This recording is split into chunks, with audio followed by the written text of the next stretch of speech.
Buenas tardes, amigos y amigas de Tiempo de Renovación. Tiempo de Renovación llega a ustedes de lunes a viernes de 5 a 6 de la tarde por su canal Teleimpacto. Hoy estamos con ustedes Pantaleón María Arias. Muy buenas tardes, Víctor. ¿Cómo tú estás? Y un servidor, Víctor Tineo. Y vamos a estar con ustedes durante esta hora para conversar de distintos temas del acontecer nacional e internacional. Hay que decir que está lloviendo y que hay mucha alegría. Donde quiera que cae la lluvia, cuando pasa una sequía, se genera una alegría. Los pajaritos salen volando, las aves vuelan felices, los animales salen corriendo también, demostrando el nivel de alegría. También esa es una muestra de que tienen emociones los animales, señores. Porque después de una larga sequía hay que observar, lo que somos de campo, cómo los animales reaccionan a la lluvia, felices, corriendo. Se dejan mojar ellos, salen a mojarse. Entonces, eso es importante que se conozca y que se sepa que hay que generar una conciencia universal respecto de que los animales en realidad y las plantas en realidad también sienten, y hay que tener un criterio de manejo adecuado entre los seres humanos y el mundo animal y el mundo vegetal, de respeto. Exactamente. Entonces, vamos con los hechos que ayer fueron noticia y hoy son parte de la historia. Está bien, muchas gracias, Víctor. Muy buenas tardes a ustedes, amigos y amigas televidentes, de este su programa Tiempo de Renovación. Hoy es martes. Ni te cases ni te embarques. Así dicen. Martes 2 de abril del año 2019. Faltan 273 días para que llegue el año 2020. Hoy es fiesta nacional de Senegal. Y también es día de la independencia de Cuactar, una ciudad también que es árabe. Árabe, sí. De las más ricas del mundo. Ahí se va a celebrar el próximo año el Mundial de Fútbol. Así tengo entendido, sí, eso va a ser nada. Y hay un lío ahí grandísimo porque por eso fue que se han llevado casi todo el Comité Olímpico Internacional, porque todo el mundo recibió unos pesitos dinero para que aprobara para que aprobaran ese lugar. Pero no han quitado la sede. La sede la han dejado. No es fácil. Hay mucho preso. Bien, también hoy es día del autista. El autismo es una enfermedad que la sufren muchas personas, por cierto, aquí. Muchas personas hay, más de lo que uno se imagina. Exactamente, y con diferentes grados. Exacto, diferentes grados, porque autismo, incluso el líder de Microsoft, el hombre, uno de los hombres más ricos del mundo desde hace como 20 años, ¿verdad? O más. Bill Gates tiene un grado de autismo. Y Einstein tuvo unos grados también de autismo. Bueno, parece que hay una relación entre autismo y inteligencia, parece. Entonces, porque son muy disciplinados cuando desarrollan su... Si tenemos problemas para la lectura. Pero son diferentes. Pero su imaginación es extraordinaria cuando logran dominarla. Entonces hay que tener cuidado, hay que entenderlo, porque también tienen reacciones distintas. No es normal. Y entonces hay que tener capacidad de comprensión y de entendimiento, y hay que generar políticas públicas para apoyar a las familias que tienen hijos autistas. Por cierto, que hoy vi yo en un programa de televisión la denuncia de una persona autista que se extravió de su casa y tiene 15 días sin haber regresado. Y la mamá que lo vio de noche salió y no ha regresado. Ojalá las personas que vean encuentren o se den cuenta de eso, puedan llevarlo a una estación de radio o televisión si lo encuentran perdido o algo así por el estilo, porque la persona es autista.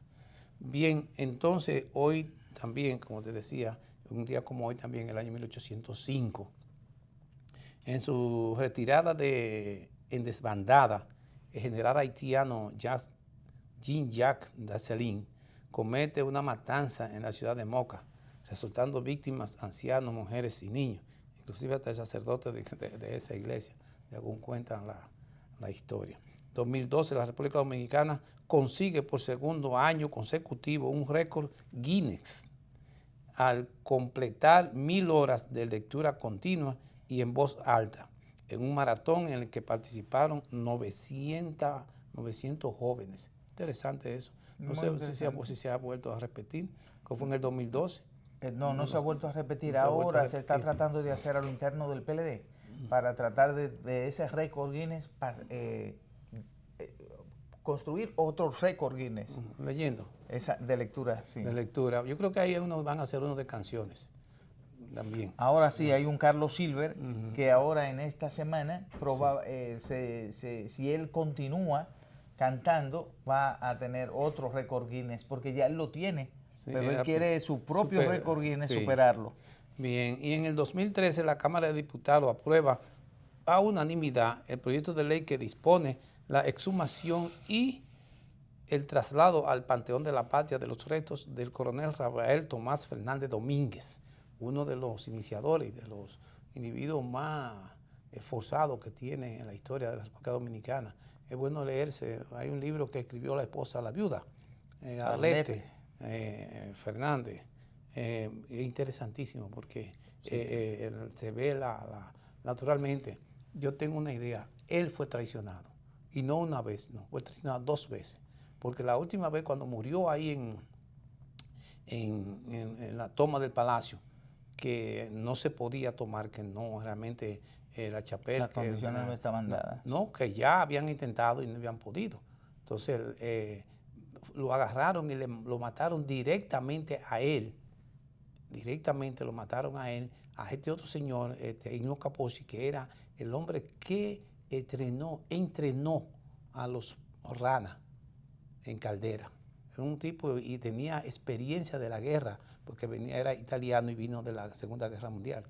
Vino aquí, ese señor. Entonces mataron específicamente a ese y a uno de los hombres que tenía el 14 de junio más importante, que llamaba Román, exactamente.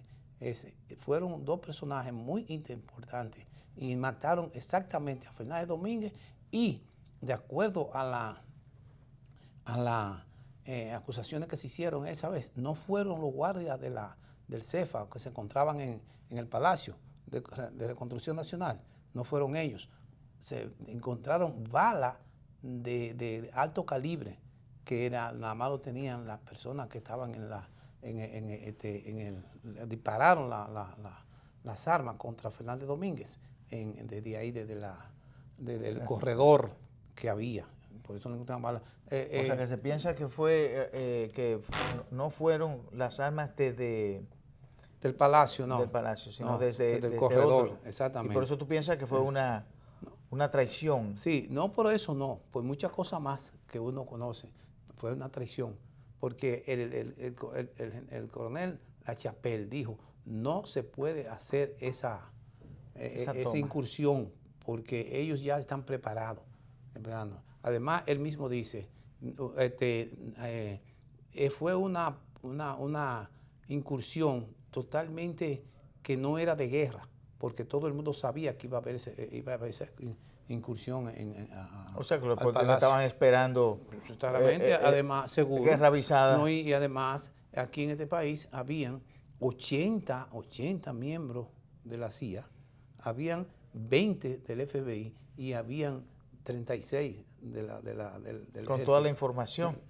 No, y además, esa gente no van solo, sino que reclutan una cantidad enorme de informantes. Por supuesto. Entonces, o sea, que tenían toda la información. Tenían toda la información y sabían quién era. Sí. No. Bueno, entonces, vamos a hablar un día de eso. Vamos a hablar un poquito más. Vale la pena, sí. Y bueno, leer también el libro de Arlette. Porque además hay que decirle a la juventud dominicana que hay muchos hombres que han tenido un valor extraordinario. Fernández Domínguez, inclusive y una fuerza de voluntad impresionante. Porque eso hay que decírselo, porque hay que decirle que aquí nada más no es el asunto de que se habla cotidianamente de violencia, de drogas y esas cosas. Aquí ha habido, y eso también puede ser el gen dominicano de la libertad, de la lucha por un mejor país. Siempre ha estado ahí. Mira, Fernández Domínguez era el hombre de confianza de Juan Bosch. Es más, con Fernández Domínguez fue que Juan Bosch envió a decir en decirle a Camaño lo que había que hacer sobre la cuestión del acuerdo de paz. Pero entonces, hay muchísimas preguntas que todavía surgen de la lectura y de las cosas que habían. ¿Por qué Fernández Domínguez hizo eso? Si él sabía que ya se estaba en un proceso que ya se conocía. No, que ya él fue el que trajo el mensaje, enviado por Juan Bosch de Puerto Rico. Ya se sabían que se iniciaba un proceso de negociación, ¿ves? Para llegar a un acuerdo. Entonces, no se comprende un hombre tan inteligente, pero a él ya lo habían traicionado. Cuando él trató de movimiento para reponer a Juan Bosch, cuando tumbaron a Juan Bosch, también lo traicionaron en otro movimiento.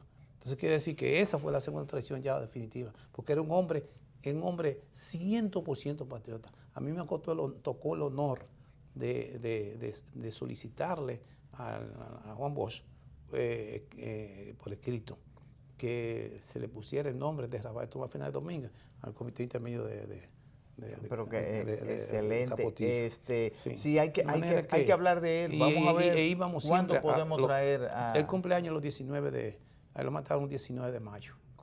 Bueno, pues el próximo mayo vamos a traer a alguien que pueda también hablar. Que podamos hablar de la historia de Fernández Domínguez. Rafael Fernández. Bien, entonces en el 2002 el ginecólogo italiano Severino Antinori asegura haber clonado con éxito a un ser humano a pesar del radical rechazo de la comunidad científica internacional a la clonación reproductiva. Bueno, yo no sabía eso, que habían clonado a un hombre. 2008, en Ecuador, la Asamblea Constituyente ecuatoriana aprueba las reformas relacionadas con la soberanía nacional, incluyendo un artículo que prohíbe la instalación de bases militares extranjeras en el país. Esa es la constitución del Ecuador. Rafael Correa. Rafael Correa, que por cierto...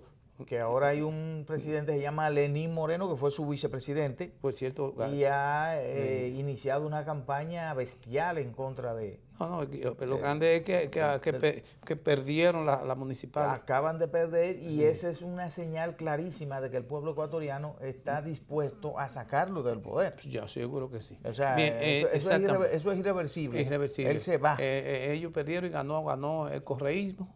Ganó en la capital, en las principales provincias del país. Sí, ganaron las elecciones de medio tiempo, o sea, municipales. Bien, en otro orden, queríamos comenzar hablando de la reunión del Comité Político del Partido de la Liberación Dominicana. Sí, como siempre, se generan tantas expectativas. ¿Y por qué se genera tanta expectativa cuando se va a reunir el comité? Como si se fuera a acabar el país, ¿y es así? No, lo que pasa es que es el partido de gobierno. El partido de gobierno, y además de ser el partido de gobierno, es el partido que tiene la mayoría senatorial y la mayoría de diputados. Por consiguiente, y de síndicos también. Y de síndicos, de manera que el poder político y el poder del Estado está no solamente... Y la mayoría de la simpatía del país sale con y los liderazgos más sólidos. Exactamente, entonces eso está pasando. Pues sí, y ellos decidieron ayer, este lunes, adecuar varios de los artículos de la ley, de los estatutos a la ley. A la ley. Sí, entonces, a la ley de partidos políticos. Partido político. Eso era lo que yo le decía a una persona, que en verdad no se podía decir que actuar antes de adaptar los estatutos a la ley de partido político. También reafirmaron ayer que iban a participar en las primarias abiertas. Pero no dijeron cuánto van a dar. ¿Cómo cuánto van a dar? Porque el PRD iba a dar 120, o sea, hay que aportar. No, porque yo creo que hay que aportar un dinero. Es un por ciento. Sí. Es un por ciento de lo que la Junta da. Al PRD le tocaban 120, pero ya esos 120 no están. 120 millones. Y no se sabe si hoy o si mañana también... Opción Democrática y Alianza País se van a retirar también. Si se retira, solo quedaría el PLD, con primarias abiertas. Con primarias abiertas. Vamos a ver entonces. Hay que hacerlo rápido. Entonces tendría que pagar los 380 millones de pesos. ¿Y 380? Sí, 380 lo tendría que pagar. Los partidos que van a esa primaria tendrían que pagar esa parte. Pero nada más quedaría el PLD entonces, porque nada van ahora 2 partidos. Bueno, entonces tendrán que buscar pesos hasta... Porque en verdad, si el partido, ¿cómo que llama? El Ciudadano, ¿cómo es?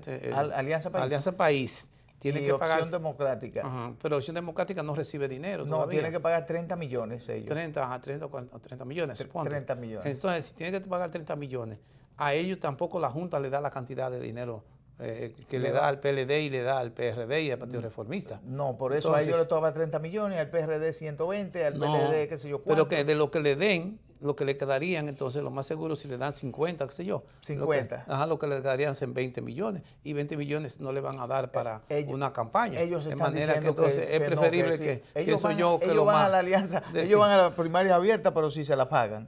Pero lo más seguro que van a decidir mañana que tienen una rueda de prensa, retirarse de las primarias abiertas. Ahora se van a reunir hoy. Sí, bueno, entonces, naturalmente esos partidos que para mí, esos partidos dentro de una primaria abierta, lo que buscan, podrían pasar vergüenza.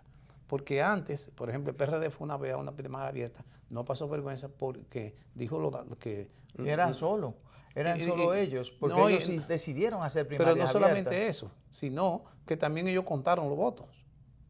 Y era lo mío, presidente Mesa, y todas esas cosas. De manera que ahí usted dice lo que le dio la voluntad de decir. Terminaron divididos con esa primaria, porque entonces dijo uno que no perdió. Entonces... Que fue el PLD que lo eligió el otro. Bueno, el que está ahora junto con el PLD. Para que tú veas cómo son las cosas de la vida. Entonces... Digo, los dos están ahí más o menos. Bueno, entonces, esa otra parte yo no sé. Pero mira, pero ocurre lo siguiente, que si esa vez...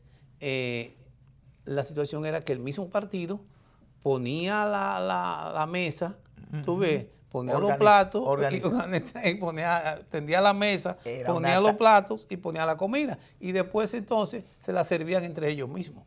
De manera que en ese momento la Junta no tenía nada que ver. Estaba al margen, es verdad. Oye, pues, entonces, fue un momento difícil organizar ese proceso. No, esto lo usaban ellos, lo organizaron como ellos lo quisieron. La Junta le prestó la valija, etcétera. Ahora, en esta es diferente. En esta, quien va a contar va a ser la Junta. Y la Junta va a decir, bueno, usted sacó 10 votos.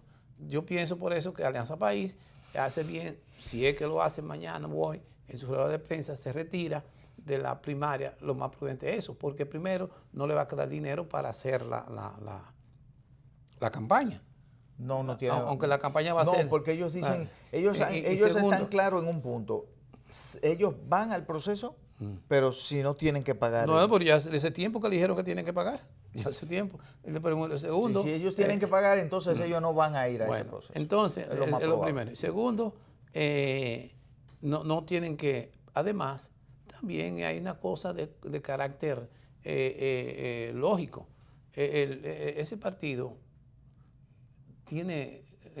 Alianza País tiene muy poco tiempo. Tiene tiempo, pero nunca ha pasado en las encuestas de un 2, 3 y 4% de cosas. De manera que un 4%, en unas elecciones primarias, lo más que un partido puede conseguir es el 1%. Si tiene 4, lo más que va a conseguir es el 1% o un 0,5%. Exactamente. De manera que... motivar ese día para que la gente vaya a votar por unas elecciones internas en la cual no hay un estímulo real de poder, porque no hay estímulo real de poder ese día. Sí, y entonces lo que lo acompañan es un partido que está en pañales. Que todavía no está... No en pañales, que todavía... La opción democrática está muy... Bien, exactamente, que fue reconocido acabando de nacer. Por un chipazo. Acabando de nacer. Pero además de eso, como tú observas, se acordó eso, se acordó en la reunión del comité político, se acordó el hecho de que los estatutos, se formó la comisión electoral que la va a dirigir Lidio Cadet. Exactamente. Yo te voy a decir una cosa. Mira, la elección pasada, la comisión electoral la dirigió Lidio Cadet y la situación no fue muy buena. No fue muy buena. Y no fue muy buena porque, ¿te acuerdas que hubieron muertos? Hubo todos los líos del mundo.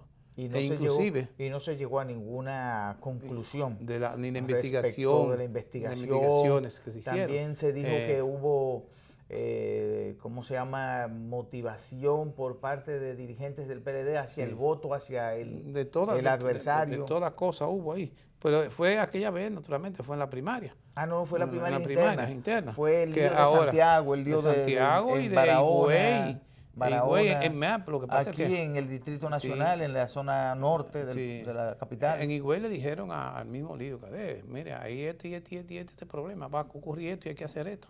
Y no se actuó y ya tú sabes.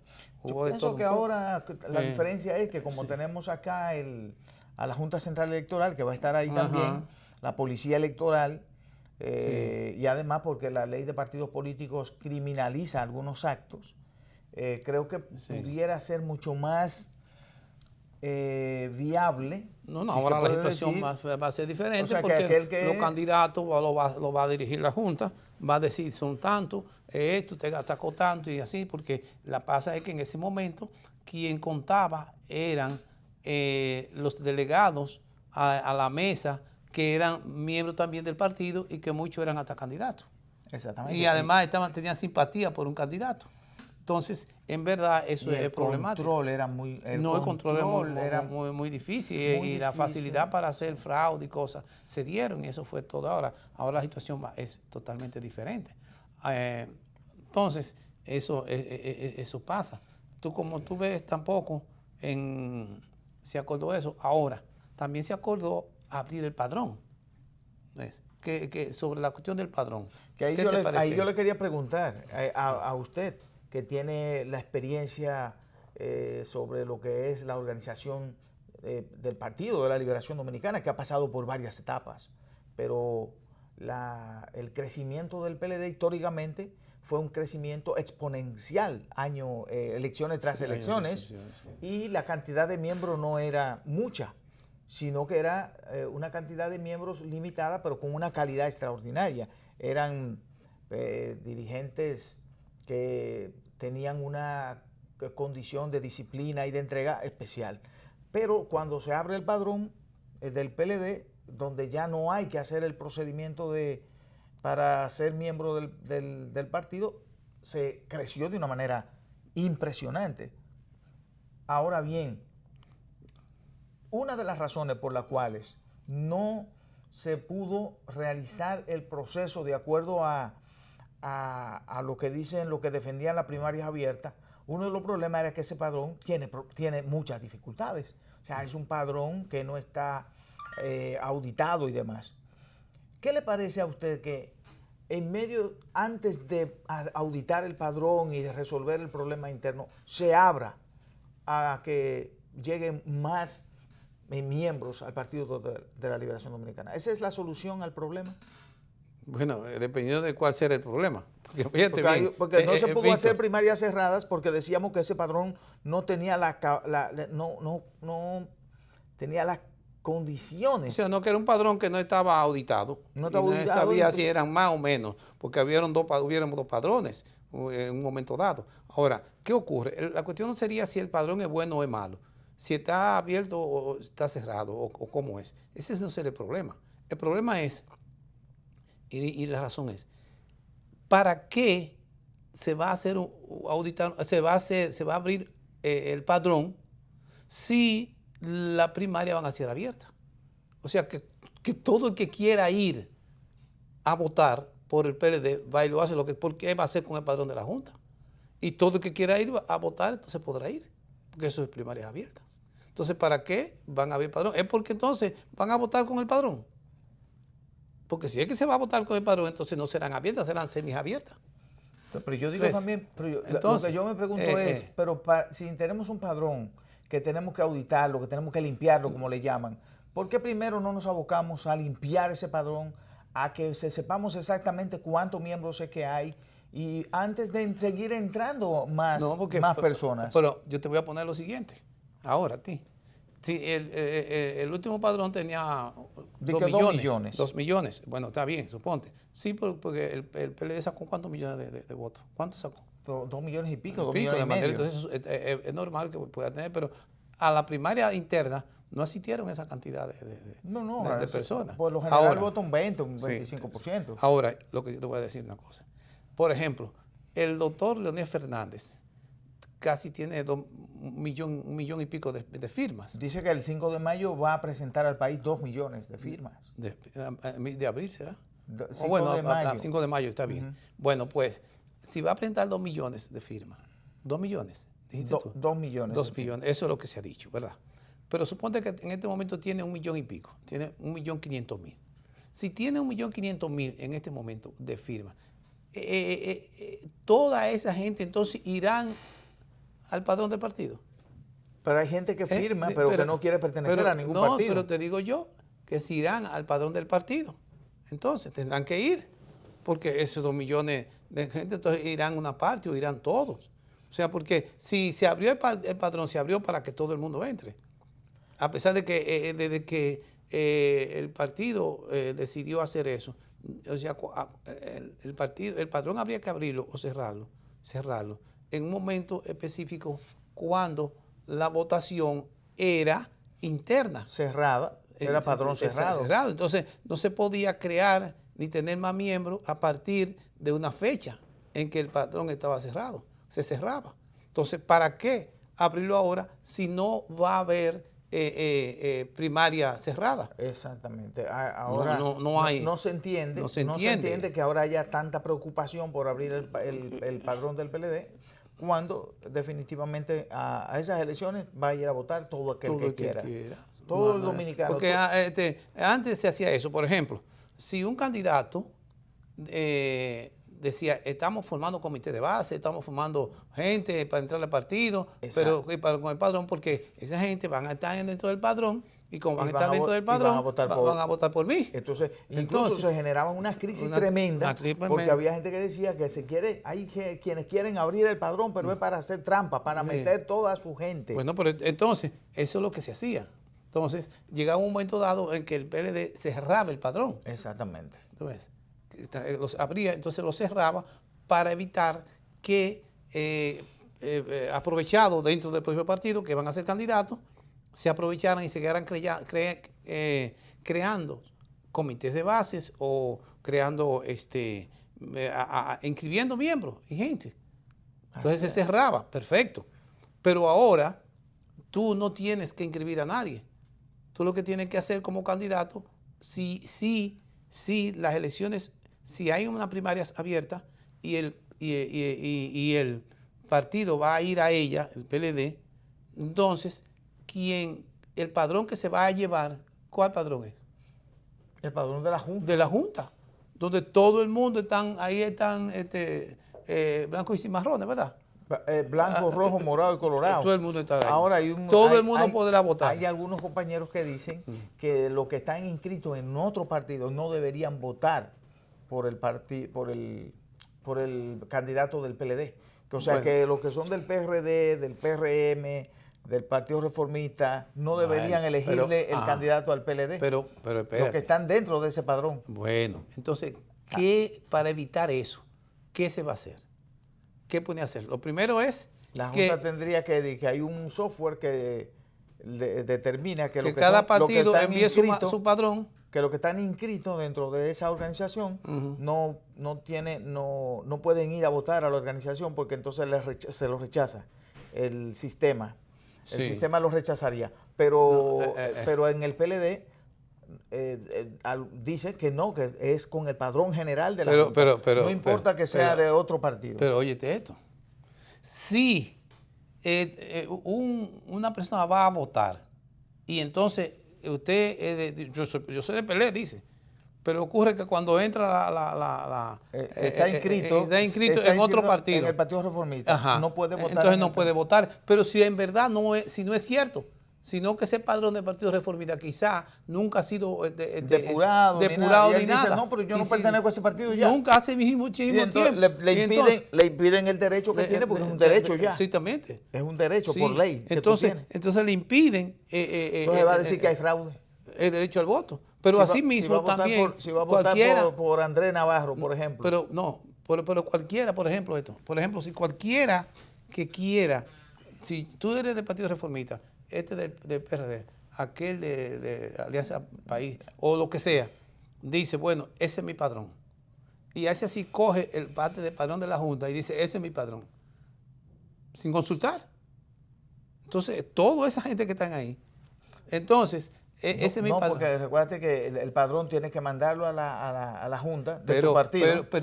Pero ¿de dónde tú sacaste ese padrón? ¿Realmente tú hiciste el esfuerzo de ir casa por casa?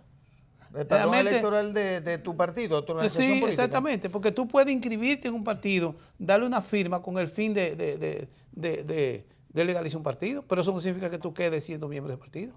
Entonces, no, pero eso es diferente. No, pero te pregunto a ti, el padrón de un partido, cualquiera, tú ves, lo organizan por su membresía. O su simpatía, no por su simpatía, sino por su membresía. No, por sus miembros. Por sus miembros. Pero ¿qué ocurre? Que tú eres un partido pequeño y no tienes la simpatía necesaria. Pero tú necesitas un padrón, lo envías a la Junta. Si tú envías un padrón a la Junta de 500,000 de personas, ¿ves?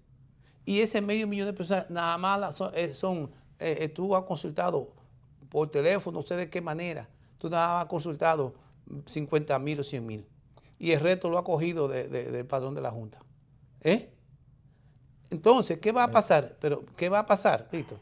Va a pasar que tú, cuando vayas a votar, tú eres del PLD, pero tú no sabes que tú apareces en otro local, porque que en otro partido. Y entonces en el padrón de la Junta, tú no estás tampoco. O sea, que lo que tú piensas es que debe votar todo el mundo sin limitación. Sin limitación. Y o sea, después, como los partidos... Si el PRD... va a ser... Si el partido PRM quiere elegirte el candidato, no puede. O quiere evitar y hace un padrón de ellos. Porque recuérdate que en aquel momento el PLD no quería que alguien fuera el candidato y se eligió el otro. Bueno, entonces... Y elegimos el más débil. Sí, pero ocurre lo siguiente. Está bien. Pero en este momento vamos a dejar que ya está definido, va a ser con el padrón de la Junta Central Electoral. Pero hay muchas preguntas todavía. Hay muchas preguntas. Hay muchas más preguntas que respuesta dada. Vamos a esperar, vamos a seguir conversando un ratito sobre esto cuando venimos de la pausa en unos minutos.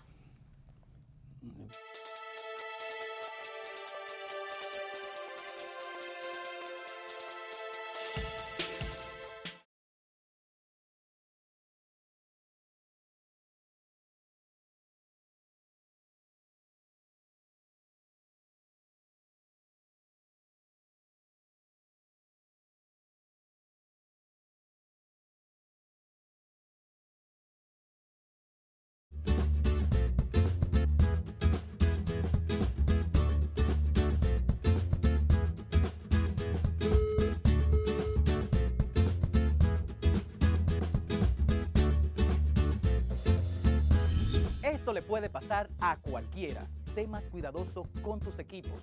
No los descuides ni los olvides. Queremos que sepas que aunque la laptop y la netbook tengan un sistema de bloqueo incluido con un usuario y contraseña súper efectiva que no permite que ninguna persona aparte del dueño la pueda usar, no significa que no le prestemos atención. Cuídalas, no las pierdas de vista. Así podemos continuar apoyándote en el aprendizaje. La tecnología ha llegado a contribuir a que las aulas sean espacios más divertidos y educativos. Ministerio de Educación.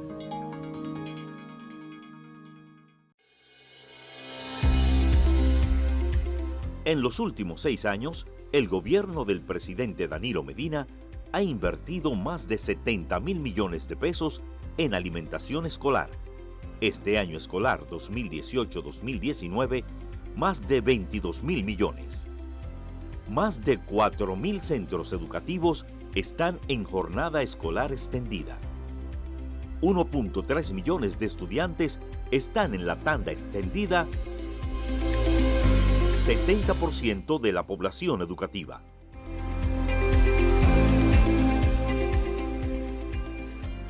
$1,168 suplidores MIPYMES son los responsables de la elaboración con calidad de la alimentación escolar.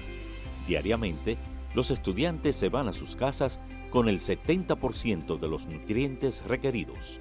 Así estamos construyendo una nación de bienestar. En el INAVIE, somos bienestar.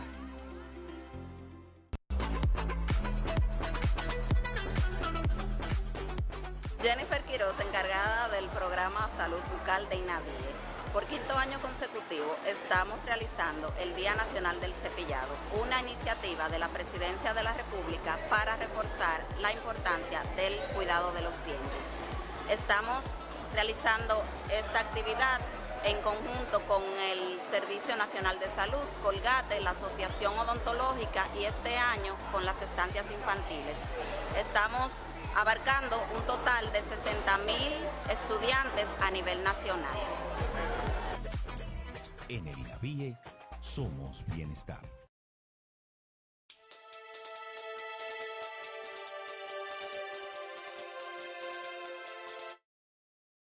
Tiempo de renovación. Sí.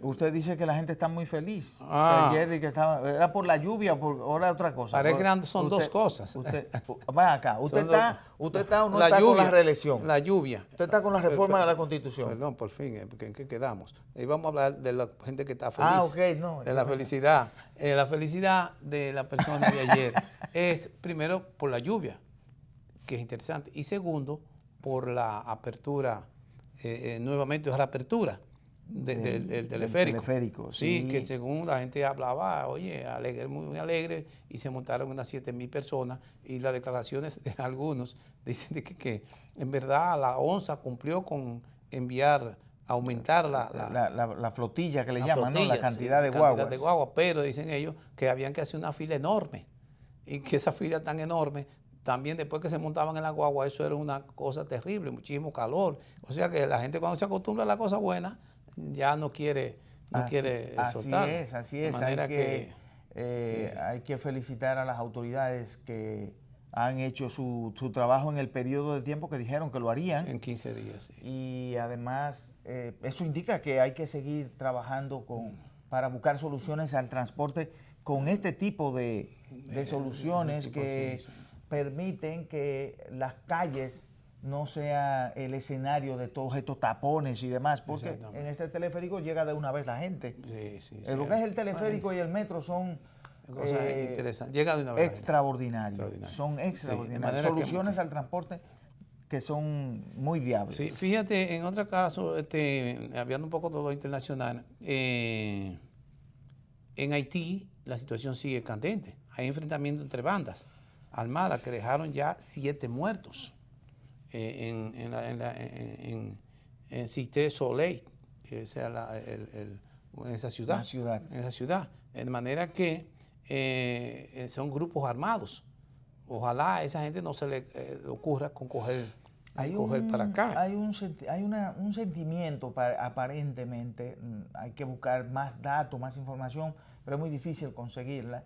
Pero hay un sentimiento ya de una parte de la población haitiana que no cree que el presidente Juvenal Moïse pueda continuar dirigiendo los destinos de la República de Haití. Y esto es muy delicado porque es una sociedad que tiene un problema grave de institucionalidad. Sí. Entonces, no hay forma ahora de poder prever cómo se pudiera resolver el asunto, cuál sería la salida al problema. Y la comunidad internacional no está tratando este asunto con el nivel de importancia que se merece, porque lo que puede pasar en Haití es que si no hay un mecanismo de organización social que contribuya a la paz social, pudiera llegar a generar unos niveles de violencia que pueden asombrar. Históricamente en Haití, hace un tiempo, se armaron unos problemas entre ellos, ¿no? Sí. Como este también, ¿qué hay? Exactamente, este es un problema que se está enfrentando dos partes, y hubo violencia que realmente eran de horror. Entonces eso no se puede permitir en este lado del mundo que habla tanto de derechos humanos y que hablamos tanto de democracia. Yo creo que Europa y los Estados Unidos y Canadá deben jugar un rol más activo, más dinámico en la problemática haitiana. No permitir que esto llegue hasta el punto de no retorno. No permitir que la situación se complique tanto que la salida sea una violencia brutal. ¿Puede haber una guerra civil en Haití? Una guerra civil, y la guerra civil, hay que recordar nada más el proceso de violencia que tuvo la independencia haitiana. O sea, la matanza más grande que hubieron en ese proceso del 1804, cuando la independencia haitiana, fue horripilante. Fue tanto que hasta quemaron hasta sus propias facilidades para vivir. Y esa situación fue matanza y matanza y matanza. Entonces ellos llevan en su gen ese asunto. Naturalmente que fue una respuesta a la situación de esclavitud en que vivían y la situación de explotación y misericordia. O sea que esas dos cosas se dieron. Entonces fue una respuesta extraordinariamente violenta, tan violenta que ahí no quedó un blanco vivo, ni siquiera un afranchí de lo mismo de ellos. Fue una violencia terrible. Entonces ahora también hay factores que pueden incidir en el problema de la violencia, como es un gobierno que no está dándole soluciones a los problemas, un gobierno que en estos días fue acusado de permitir de una situación de corrupción enorme con relación a Petrocaribe. También fue acusado de que puso en libertad a unos aventureros que llegaron a Haití y lo encontraron en el banco de cosas y dijeron que era un dinero que había ordenado el propio presidente. O sea, hay una situación muy difícil y entonces por otro lado no están solucionando problemas, entonces por otro lado el hambre. Que es lo más terrible. Es lo más grave de todo eso. Y realmente las acciones del gobierno son limitadas, tiene limitaciones. Ha habido un préstamo por parte del Fondo Monetario Internacional de alrededor de unos 240 millones de dólares, sí, me parece que es, pero sí, sobre los 200, que pudiera mitigar un poco el problema de la posibilidad de inversión en algunas áreas del país. Sin embargo, esto no es suficiente, es muy insuficiente, porque estamos hablando de alrededor de 10 millones de personas en un territorio hostil, inhóspito, y con instituciones que no están en condiciones de darle respuesta a los problemas de este país. Así que yo creo que el Consejo de Seguridad de las Naciones Unidas... Yo creo que los países como República Dominicana deben llevar el tema de haitianos a las Naciones Unidas, porque ahora mismo nadie lo está llevando, nadie está hablando de Haití, no se está haciendo ningún tipo de acción. Incluso aquí no se ve, en los periódicos nacionales, ni siquiera y nosotros no se ve lo que está pasando en Haití. La realidad pero lo que está pasando en Haití realmente es grave y puede un día detonar. Son marchas, bueno, ahora mismo, protestas. Ahora mismo, imagínate, 7 muertos y personas con rifles y armas en la calle. Pero es que pudiera, porque estamos hablando de 10 millones de personas que están muy juntas, ¿cómo se dice? Sí, juntas. Muy cerca a todas, porque el país es pequeño y en una situación de dificultad seria, porque todavía lo que pasó en el 2010 está latente, porque todas esas casas que se cayeron no se reconstruyeron.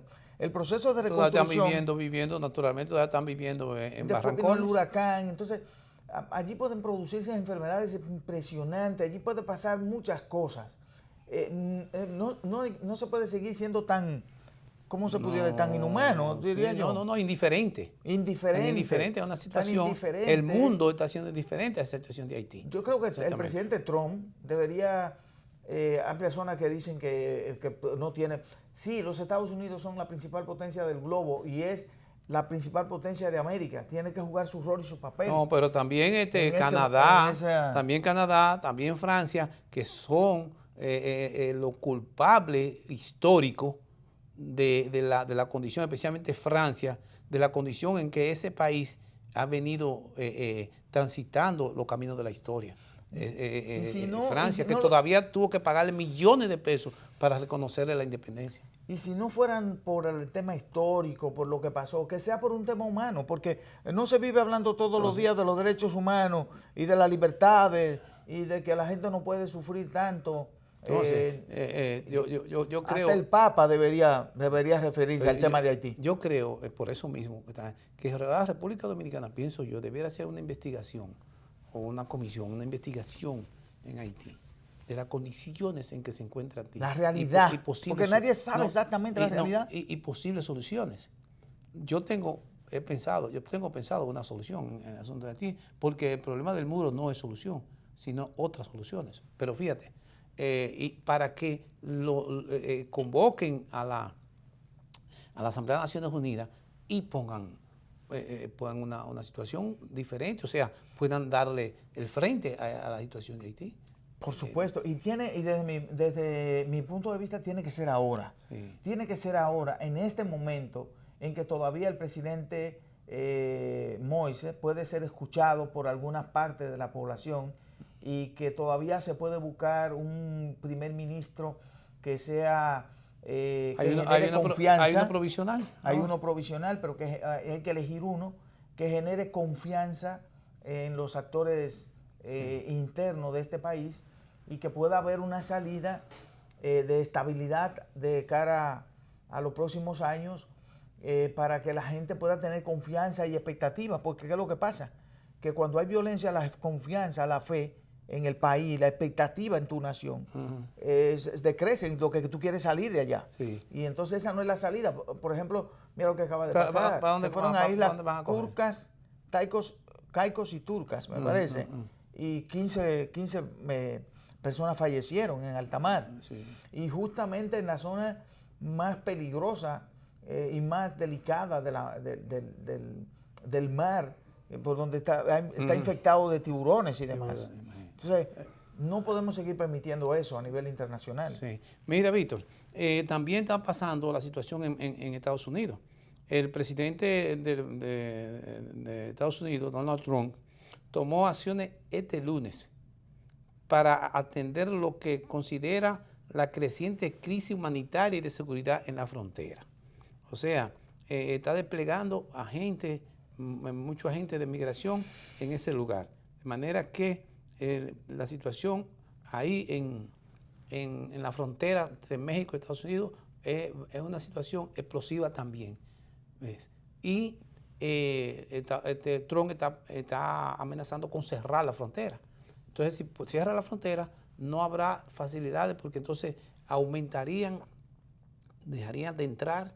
Si cierra la frontera, entonces no entrarían una cantidad enorme de productos que van de México hacia... En la zona fronteriza de Estados Unidos y México es algo inimaginable lo que pasa. Sí, pero ahí diariamente es miles y miles de personas que están en contacto y están en comunicación y que se genera una cantidad impresionante de comercio, de negocios y de trabajo en la frontera. Sí, en la frontera. Más de 1.800 millones de dólares se mueven de allá para acá. Sí. Diariamente en esa frontera. Es una frontera demasiado importante para México y también para los Estados Unidos. Entonces, sería un acto... ¿Cerrar la frontera? Sería un acto impensable. Probablemente un acto de guerra. Sí, además, el presidente de Estados Unidos dijo también, sugirió que Honduras, oye esto, Guatemala y El Salvador, cuyos ciudadanos están desplazando hacia el norte a través de México para llegar a los Estados Unidos, esas son las caravanas, dice él, que han sido cómplices de los contrabandistas, que reclutan y transportan personas, organizan estas caravanas y no ponen a sus mejores personas en esa caravana. Dijo, no vamos a tener más esta situación. Eso dijo el presidente de Estados Unidos. Y además había tomado la decisión ya de limitar o de reducir o de cortar la ayuda que brinda el gobierno de los Estados Unidos a Guatemala, a Honduras y El Salvador. A esos países, sí. Entonces, ¿qué es lo que ocurre? ¿Cuál es una de las razones fundamentales por las cuales las personas emigran desde estos países? Primero, el problema político que el mismo Estados Unidos promovió, una reforma a la Constitución en Honduras, ganó un presidente que la gente no quería y se generó un sentimiento de falta de expectativa en la nación y la gente salió caminando. Oye, caminan miles de kilómetros. Miles de kilómetros. Sí. Para llegar a otro país. Cuando la gente toma esa decisión es porque está absolutamente decepcionada de todo lo que pasa en su entorno. Y desesperada. Desesperado. Entonces, si el problema es de carácter económico, porque no hay político y económico, pero económico sobre todo, porque no hay capacidad de empleo, porque pasan hambre, por todo lo demás, y entonces se puede suplir algo los gobiernos con la ayuda que brinda el gobierno de los Estados Unidos, el pueblo estadounidense a estos países. Si eso se corta, la situación se va a agravar. Los gobiernos tendrán menos control de resolver los problemas a sus nacionales. En consecuencia, cuando tengan menos control de resolver los problemas, cuando tengan menos posibilidad de enfrentar las maras, de enfrentar la violencia, de enfrentar las situaciones de caos que se producen en sus países, ¿qué van a hacer esas personas? Bueno, entonces la idea sería definitivamente, entonces la última solución sería enfrentarlos a tiros, porque van a seguir saliendo. Correcto. No, entonces la situación es, como tú dices, una situación de hambre, de desesperación, explosiva, de persecución y toda cosa. Ya no en un país, sino en varios países. Entonces lo grande es, la dificultad grande la tiene el presidente de México. Un hombre que es solidario con los que sufren y con toda esa cosa. Entonces, no puede dejarlo pasar y esa cosa. Pero es una situación muy, muy difícil. Mira, Víctor, hablando un poquito ya un poquito de Venezuela, fíjate, un periodista americano, entonces Max Bloomberg, de Graxos Project, cree que el autoproclamado presidente interino, Juan Guaidó, fue a Caracas para que lo arrestaran. Pero su intento fracasó y terminó siendo custodiado por la policía en medio de un grupo de gente enfadada, según comentó este lunes. Es irónico ver a la Fuerza de Seguridad Gubernamental, de hecho, protegiendo a Guaidó, una figura que está pidiendo que el gobierno sea derrocado e intenta fragmentar los cuerpos de seguridad desde dentro, afirma este periodista, en referencia al video que ha trascendido sobre el suceso, el cual fue subido recientemente a las redes sociales.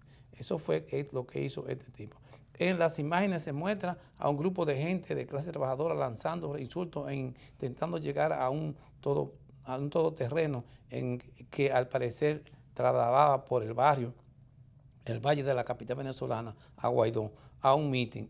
En el video se aprecia cómo la policía protege al convoy del líder de la oposición. Mira qué dictador entonces. Sí, qué dictador. Qué dictador que protege. Protegiéndolo a cosas. Bueno, Víctor, yo creo que vamos a tener que... Ya llegamos al final. Sí. Sí, así es que siga lloviendo y sigan renovándose cada día y será hasta mañana, si Dios quiere, que estamos aquí con ustedes en tiempo de renovación. Sí, muchas gracias y hasta mañana.